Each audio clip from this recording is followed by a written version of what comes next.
আমি গত কয়েকদিনে অসংখ্য আলোচনায় আপনাদেরকে বলেছি যে শেখ হাসিনাকে ভারত ফেরত দিবে না, এটা শুধু ভারতের আনুষ্ঠানিকভাবে ঘোষণা করা বাকি। আমি যদি বলি আজকে এসে সেই অনেকটা আনুষ্ঠানিক ঘোষণা হয়েছে, কারণ একটা দেশের পররাষ্ট্র মন্ত্রী যেটা বলবেন সেটা বলার পরে আর তো বুঝতে বাকি থাকে না। বাংলাদেশ, শেখ হাসিনা, আওয়ামী লীগ, এই জিনিসগুলো ভারতের কাছে এক সূত্রে গাঁথা। বলতে পারেন যে ভারতের ঘরের দল আওয়ামী লীগ বললেও ভুল বলা হবে না। বাংলাদেশের যদি কোনো রাজনৈতিক দলকে তারা স্বীকৃতি দিয়ে থাকে তাহলে সেটা আওয়ামী লীগ, এবং বাংলাদেশের সৃষ্টির সাথে এই দলটার সম্পর্ক, এবং তখন থেকে বঙ্গবন্ধু শেখ মুজিবুর রহমান, শেখ হাসিনা, শেখ পরিবার, তাদের সাথে ভারতের, খুব খেয়াল করে দেখবেন যে ভারতের কংগ্রেস যখন ছিল, কংগ্রেস একচাটিয়াভাবে চোখ বন্ধ করে আওয়ামী লীগ সরকারকে সমর্থন দিয়ে গেছে। বাংলাদেশের নির্বাচনে পর্যন্ত কংগ্রেসের লোকজন নাক গলিয়েছে। ভারতের পররাষ্ট্র সচিব উড়ে চলে আসছে বাংলাদেশের নির্বাচনে প্রভাবিত করার জন্যে। হোসেন মোহাম্মদের সাথে কে বোঝানোর জন্য ভারতের পররাষ্ট্রমন্ত্রী পর্যায়ের লোকজন ছোটাছুটি করত। মানে এর বাইরে তো আর বুঝতে বাকি থাকে না। তো সে কংগ্রেস যখন ছিল, কংগ্রেসের পরে মনে করা হয়েছিল বিজেপি আসছে, বিজেপি বোধহয় এটা আর করবে না, কারণ কংগ্রেস যেহেতু আওয়ামী লীগকে সমর্থন দেয়, বিজেপি নাও দিতে পারে। দেখা গেল কি আরও ডবল বিজেপিও এসে, মানে তারা দলমত নির্বিশেষে বাংলাদেশে পার্টি বলতে আওয়ামী লীগকে শেল্টার দেয়।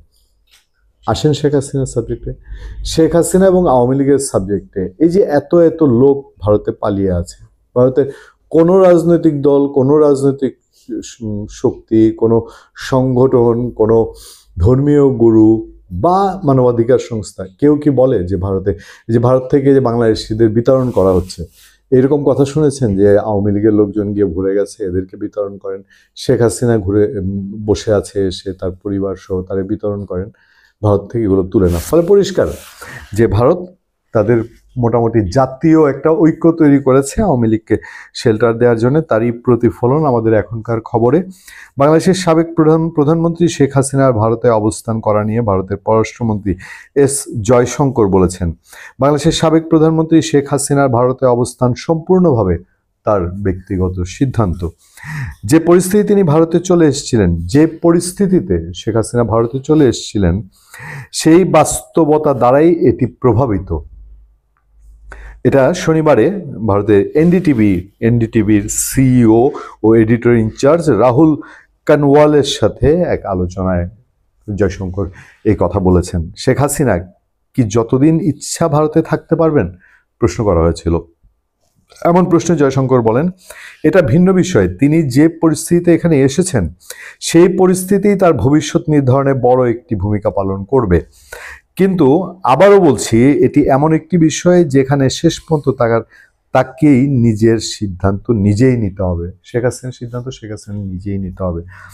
মানে খেয়াল করে দেখবেন যে বাংলাদেশ সরকার যতই চিঠি দেখ, বিস্তার পর বিস্তার চিঠি লিখলেও বাংলাদেশের পক্ষ থেকে শেখ হাসিনার রায় হয়েছে, ট্রাইব্যুনাল, আন্তর্জাতিক অপরাধ ট্রাইব্যুনাল রায় বলা হচ্ছে, সেই রায় যাই হোক, এই রায়ের কথা বললে, বাংলাদেশ সরকার চিঠি দিলে, অনুরোধ করলে, কূটনৈতিক দেন দরবার করলে, সেইটা ভারতের কাছে বিবেচনা। ভারতের কাছে বিবেচনা হচ্ছে শেখ হাসিনা পার্সোনালি, ইন্ডিভিজুয়ালি কি সিদ্ধান্ত নিচ্ছেন সেটার উপরে। তাহলে পরিষ্কার যে শেখ হাসিনা ইস্যুতে ভারতের জন্য এটা ফুল স্টপ।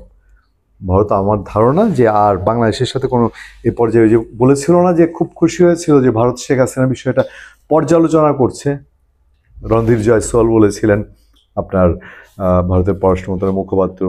তারপর বাংলাদেশে খুব টাকডুম নাচানাচি হয়েছিল, হ্যাঁ ভারত এবার পর্যালোচনা করছে, তার মানে শেখ হাসিনাকে দিয়ে দিতে পারে। এইটা ভারত মনে হয় এখন ইতি ঘটাতে গেল, এবং এরপরে আর আমার মনে হয় না যে ভারত এই বিষয়ে নেক্সট ফার্দার কোনো ডেভেলপমেন্টে যাবে।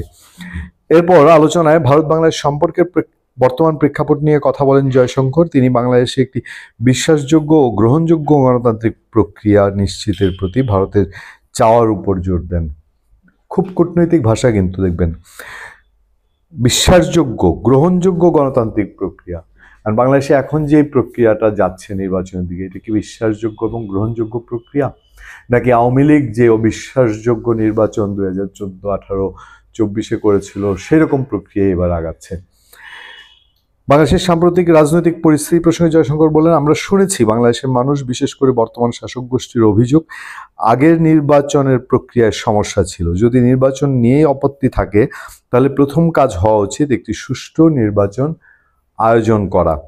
বাংলাদেশ ভারত দ্বিপক্ষীয় ভবিষ্যৎ সম্পর্ক নিয়ে আশাবাদ ব্যক্ত করেন জয়শঙ্কর বলেন, আমরা বাংলাদেশে মঙ্গল কামনা করি। আমি নিশ্চিত গণতান্ত্রিক প্রক্রিয়া থেকে যে সরকারই আসুক না কেন তাদের দ্বিপাক্ষিক সম্পর্কের বিষয়ে ভারসাম্যপূর্ণ ও পরিপক্ক দৃষ্টিভঙ্গি থাকবে এবং আশা করি পরিস্থিতির উন্নতি হবে। গত বছরের আগস্ট মাসে বাংলাদেশে গণঅভ্যুত্থানের সময় ভারতে পালিয়ে যান শেখ হাসিনা, ব্যাকগ্রাউন্ড তুলে ধরা হচ্ছে।